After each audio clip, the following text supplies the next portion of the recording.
राधा,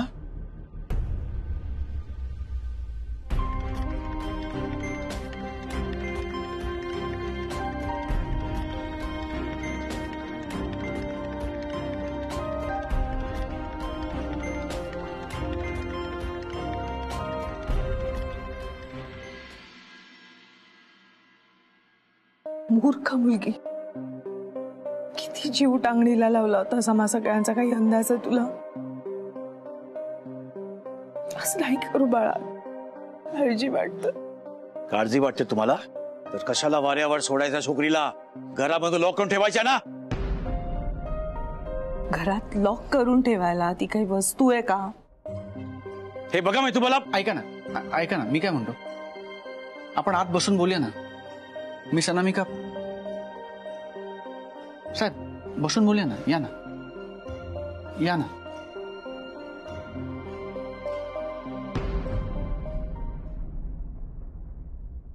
राधा, विचारा तुम्ही छोकरीला हे कुठे होती काल, काय केला तिने काल.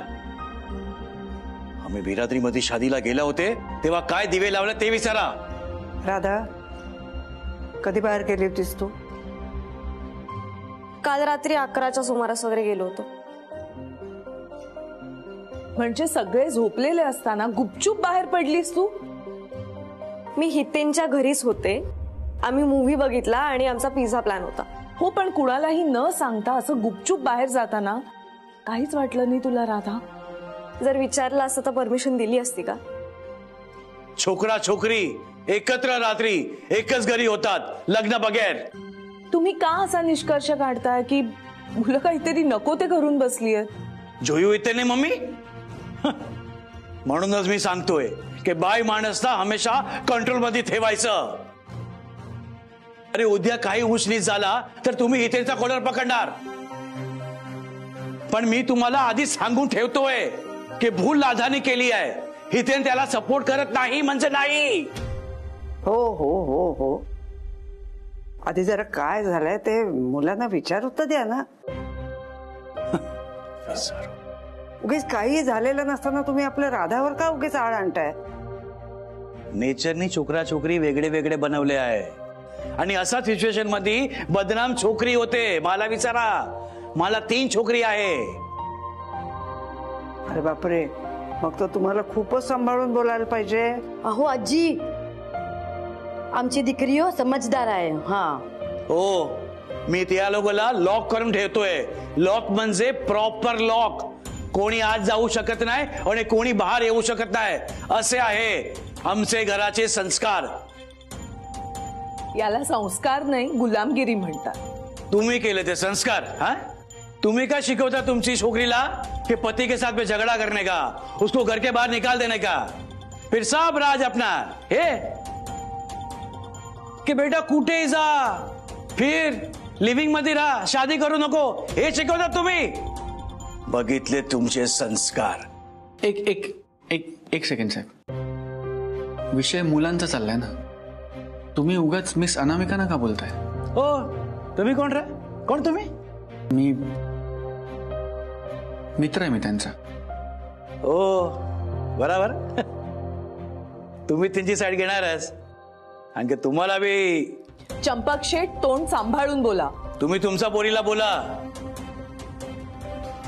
हितेनला ब्लॅकमेल करते, त्याच्याकडून पैसे घेते, गिफ्ट घेते. पप्पा, राधाने प्रेम करू छु. एक पण शब्द मोढामाथी निकळवू नये, समजी गयो. तुला असल्या पोरीशी संसार करायचा आहे. ती पैसे मागते, गिफ्ट मागते तुझ्याकडून. लाज वाटते मला. बिना शादी डायरेक्ट घरी येऊन राहते. 1 मिनिट, आम्ही असं काहीही केलं नाही. तू एकदम चुप. माझ्या छोकराकडून 650 रुपये घेतले आहे ना, ते रिटर्न कर. गिफ्ट रिटर्न कर. चल रिटर्न कर गिफ्ट. पप्पा, हितेनचे बाबा, तुमचा नक्की प्रॉब्लेम काय? राधाने हितेनकडनं पैसे घेतले त्याला, का तिने त्याच्याकडनं गिफ्ट घेतलं त्याला, का ते डेट करतायत त्याला, की लग्नाशिवाय दोघे एकत्र राहिले त्याला? तुमचा नक्की इश्यू काय? तुम्ही मध्ये मध्ये का बोलतात? हा, तरी ऐका, मी सांगतोय तुम्हाला, हे माझा छोकरा असली छोकरीचा नादाला लागला ना, हेच माझा मोठा प्रॉब्लेम आहे, कळलं? आता गप. पण काका त्या दिवशी जेव्हा तुम्ही लग्नाचा विषय काढला तेव्हा तर ऍक्सेप्टेड होते ना मी तुम्हाला. नाही नाही, एक मिनिट, तुम्हाला लग्नासाठी मी ऍक्सेप्टेड आहे की नाही? मग याला काय इश्यू आहे? एक मिनिट, लग्नानंतर मुलगी घरी आली की आमचा धर्म घेते, रीत रिवाज घेते. जसे हितेनचे पप्पा माझ्यासाठी सब कुछ आहे, तसंच तू हितेनला मानते का? आणि आमची घरची वहू लग्नानंतर असा फिरत नाही बसत, गप्प घरात राहते. घरात एंट्री पाहिजे तर लगीन, नाहीतर नाही, कळलं? मी अशी नाहीये, माहितीये ना तुला हितेन. I know Radha. सांगितलं ना, गप्प बस. हितेन असं मॅनेज करणारच तू आई बाबांना? आणि जो मुलगा त्याच्या आई वडिलांच्या समोर अवाक्षर काढत नाही, अशा मुलाच्या भरोश्यावर आयुष्य काढणार तू राधा? मामा, हितेनच्या घरचं वातावरण वेगळं आहे, त्यात त्याची काय चूक आहे? पण अशा वातावरणात तू राहू शकणारच का राधा? म्हणूनच आम्ही सेपरेट राहणार आहोत ना, आमचं राहणार आहोत लिव्ह इन मध्ये. त्यांनी फक्त रोजचे खटके उडणं बंद होणार आहे राधा. हितेनचं त्याच्या आई वडिलांशी असलेलं नातं आणि त्यांचा तुमच्या संसारात असलेला सहभाग तसाच राहणार आहे. तरी तुला राहायचंय त्याच्याबरोबर? हो य, किती वेळा सांगू तुला? हो, मला फक्त हितेन बरोबर राहायचंय. कारण ना त्याला माझी काळजी आहे, त्याच्याकडे माझ्यासाठी वेळ असतो आणि तो माझे सगळे हट्ट पुरवतो.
तुझं सगळंच सामान आत्ता बांधणं शक्य नाहीये. लागेल तसं येऊन घेऊन जा. एक मिनिट, म्हणजे तू चोरून लपून छपून काही केलेलं मला चालणार नाही. त्यापेक्षा मीच परवानगी देते, जा तू हितेन बरोबर. त्याच्या घरी राहा, लिव्ह इन मध्ये राहा, एकटी राहा. It's all up to you Radha. Anu, पण अगं आई, तिच्या आयुष्यात मीच विलन आहे ना. तिची काळजी घेणारा, तिला हवं नको ते बघणारा तिचा बॉयफ्रेंड आहे. तिने सांगितलं ना आपल्याला. आणि तो त्याच्या आई वडिलांना किती व्यवस्थित मॅनेज करू शकतो हे त्यानं सांगितलंय आपल्याला. करतील ते दोघं manage. Good, all the best, go ahead. पण आंटी, अरे हेच हवं होतं ना तुम्हा दोघांना. हो मॅडम, हितेनला अक्कल नाही आहे. राधा आमच्या घरी आली तर लग्न करून, नाहीतर एंट्री नाही. आपण लग्न करणार नाही होत आता, त्यांना सांग ना. अरे ते आपण करू ना मॅनेज. तुझे बाबा तुला खरंच मॅनेज करू देतील असं वाटतंय? अरे पण एक मिनिट, मला वाटतं आता तुम्ही सगळ्यांनी निघालेलंच बरं. कारण आता हा राधा, हितेन आणि त्याच्या घरच्यांचा प्रश्न आहे. वाव मम्मा, म्हणजे माझं आयुष्य ट्रॅकवर येणं हा तुझा लुकआउटच नाहीये का? माझ्या दृष्टीनं होताच राधा, पण आता तूच सांगितलंस की नाही मला की तू अडल्ट आहेस, तुझे निर्णय तू स्वतः घेऊ शकतेसच. सो मग म्हणजे अरेरावी करायला सज्ञान आणि कात्रीत सापडल्यावर मम्मा मम्मा. असं नाही चालणार राधा.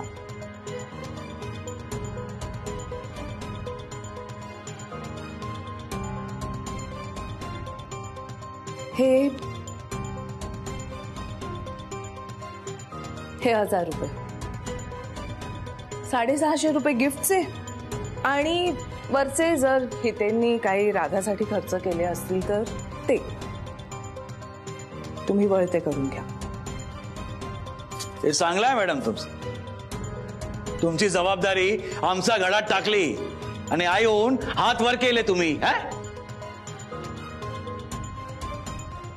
अहो पण यात तुम्हाला विचित्र वाटण्यासारखं काहीच नाहीये. कारण तुमच्या मते मुलगी म्हणजे परक्याचं धन, म्हणजे खरं तर राधाची जबाबदारी तुमचीच आहे. हात जोडतोय तुमच्या समोर मॅडम. हे तुमची छोकरी आमच्या घरात नको. झाला ते तमाशा बास. तू काही बोलणार आहेस का नाही? अरे पापा जे बोलतात ते करू ना आता. बघू ना नंतर लिव्हिंगचं. व्हॉट? हो मॅडम, तुम्ही तुमच्या पोरगीला लगाम घाला. नेक्स्ट टाइम तुमच्या घराची पायरी बघायला नाही येणार मी. तेव्हा काही उंचनीच झाला ना तर राधाची रिस्पॉन्सिबिलिटी फक्त तुमची. चल निघ, चल निघा आते बस. चल पल्लो. हितेन ऐक 2 मिनिटं.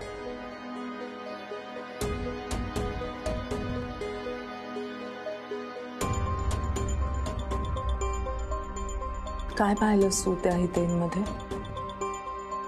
तो श्रीमंत आहे, त्याचं दुकान आहे आणि तो ज्या कम्युनिटी मधनं येतो ना तिथे सगळी प्रॉपर्टी, सगळी इस्टेट ही त्याच्या नावावर जाईल. त्याच्या बहिणींना काही देणार नाहीयेत बाबा त्याचे. थोडक्यात तुला हितेंमध्ये व्यवहार दिसतो? मला म्हणजे लग्न हा व्यवहारच झाला ना, मग तसं प्रेम ही व्यवहारच आहे. नाही हा राधा, प्रेम हे एक अतिशय वेगळी आणि सुंदर भावना आहे. असेल ना, पण त्यावर नाती टिकतात का? ममाचंही होतच ना बाबावर प्रेम. टिकलं का नातं? आजी तुला खरं सांगू, आता ज्या मैत्रिणींचे माझ्या लग्न होत आहेत ना त्यांचे आई बाबा काय बघतायत माहितीये मुलांमध्ये? त्याचं शिक्षण किती झालंय, नोकरी कुठे, सॅलरी काय, सेटल्ड आहे का नाही. म्हणजे थोडक्यात काय व्यवहारच ना. मग त्यांना तुम्ही काही चुकीचं वगैरे म्हणता का? म्हणजे मोठ्यांनी अरेंज मॅरेजच्या नावाखाली व्यवहार केला तर तो राईट, पण मी पैसे बघून जर का मुलगा निवडला तर मी सेल्फिश. ह्याला काय अर्थ आहे? मग जर आई बाबा काय काय बघतात हे माहित असेल तर हेही माहित असेल की आपली मुलगी त्या घराच्या कल्चरमध्ये सूट होते की नाही हेही बघतात. हो बघतात ना, पण मी एका पुढारलेल्या घरात वाढले ना, त्यामुळे मला असं कधीच शिकवलं गेलं नाहीये की हे रिलीजन वाईट, हे चांगलं, ही कास्ट वाईट, ही चांगली. मला हेच शिकवलं गेलं की सगळ्यांच्या पद्धतींचा आदर करायचा, सगळ्यांची मैत्री करायची, राईट. मग लग्नासाठी वेगळे नियम का?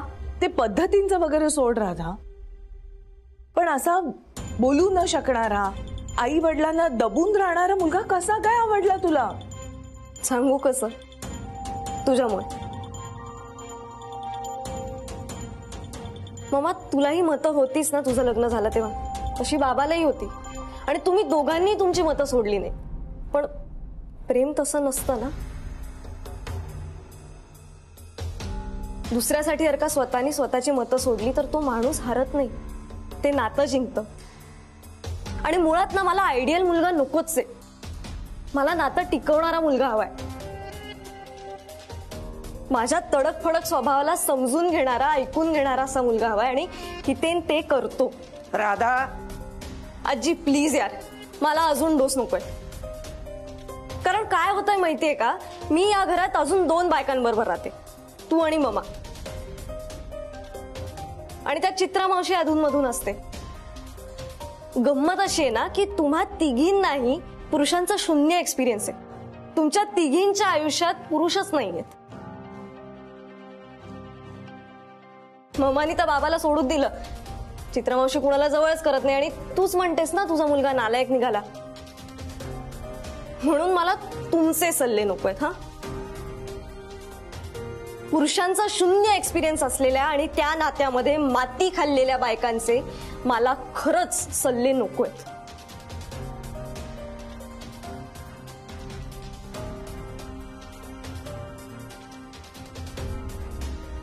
राधा,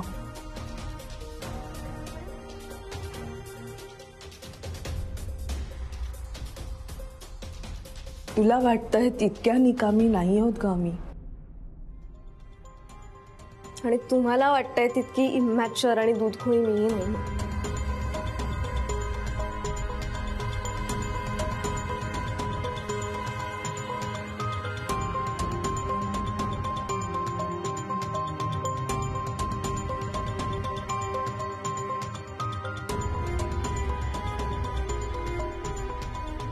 मॅम, मी येतो.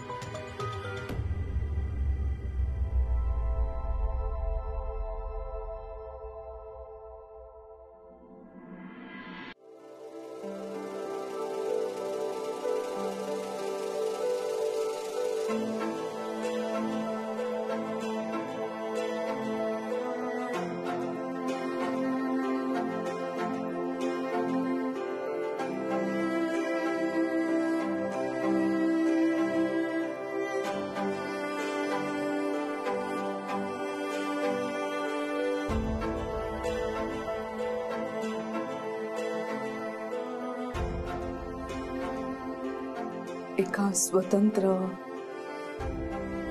मोकळेपणानं बोलणाऱ्या बिंदास बाईचं आयुष्य किती धमाल असेल असं वाटत होतं ना तुला.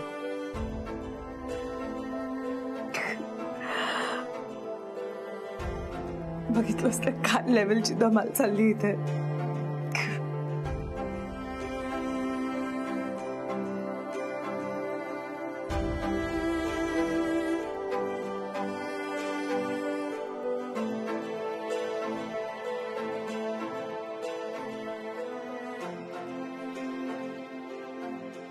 राधानी कुठलं करिअर निवडावं, कुठे नोकरी करावी, कुठल्या मुलाशी लग्न करावं, यातलं काहीच ठरवलं नाही रे मी. पण का माहिती, कारण मुलं मोठी झाली की पटकन तुटतात आपल्यापासून आणि आपण अडकूनच राहतो. म्हणून स्वातंत्र्य देणं सुद्धा खूप महागात पडतंय मला. असं म्हणू नका मिस्टर नामी. राधाला तिचे तिचे स्वतःचे असे स्वतंत्र विचार आहेत आणि त्या विचारांचा स्वतःचा एक पाया आहे. हो, पण चुकतीये ती. चुकू दे ना, तिचे विचार बरोबर आहेत असं मी म्हणतच नाहीये. त्या विचारांमधल्या चुका, त्यातल्या अडचणी हळूहळू तिला लक्षात येतीलच. पण इतक्या लोकांसमोर डगमगली नाही ती. स्वतःच्या मतावर ठाम होती सगळ्यांच्या समोर. मी मनापासून सांगतो, राधानी आज जे केलं ना ते कदाचित माझ्या विषयीमध्ये मी नसतो करू शकलो. म्हणूनच बहुतेक आज तुझं आयुष्य ताळ्यावर आहे. तुझ्या मावशींची, आप्पांची काळजी घेण्या इतका जबाबदार उरलास तू. मी माझ्या म्हातारपणी एकटीच राहणार आहे, एकटीच रडत बसणार आहे मी.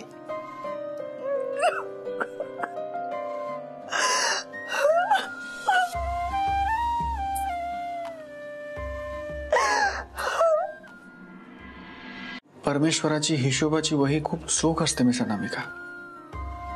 तो या जन्माची पुण्य याच जन्मात पदरी पाडतो. त्यामुळे राधाच्या अल्लडपणासाठी तुम्ही प्लीज स्वतःला दोष देऊ नका. राधाने निवडलेला मुलगा चुकीचा आहे याची जाणीव असून सुद्धा माझ्या डोळ्यासमोर गुंतत चालली ती. ते मी नाही थांबवू शकले आणि तिलाही माझ्यासारखा झटका बसला तर काय करू? कोणाला दोष देऊ?